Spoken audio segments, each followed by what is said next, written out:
We pulled some cases when Thiru Vignarajah was a federal prosecutor and a state prosecutor. And according to these records, a lot of his cases ended in plea deals, some of them with some pretty lengthy sentences. A look through old cases shows Thiru Vignarajah's signature on several federal plea deals. Of the 29 federal cases we pulled, all involving drugs, gun, robbery, or carjacking charges, 26 cases ended in a plea deal, like Antonio Edwards pleading guilty to federal gun charges, getting 25 years in prison, or Corey Gardner getting 6.5 years after pleading guilty to charges related to stealing a gun. There are federal sentencing guidelines, and if you wanted to go below or above those guidelines, it was required that you have a conversation with your supervisor. Has that ever happened to you as a prosecutor? Did you ever go above or below without talking to your supervisor? No.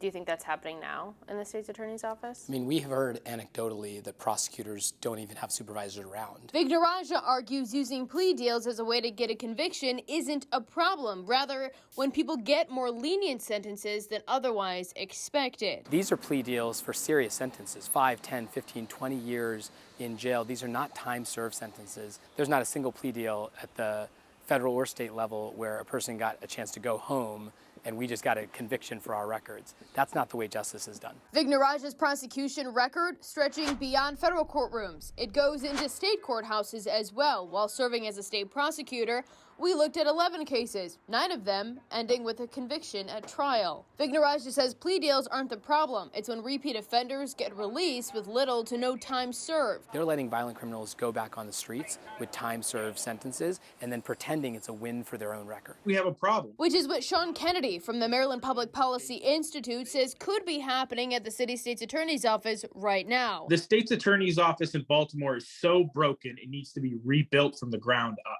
It may be doing its job, but doing it fast and poorly is no substitute for justice. Sending people home like admitted arsonist Luther Trent, who's now pleading guilty to a federal crime. Or Joseph Black, facing attempted murder charges after allegedly injuring a BPD officer.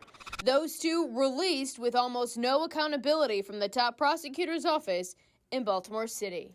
We've been investigating the records of the candidates looking to be the next top prosecutor in Baltimore, including Ivan Bates and Marilyn Mosby. You can find that information on our website at foxbaltimore.com.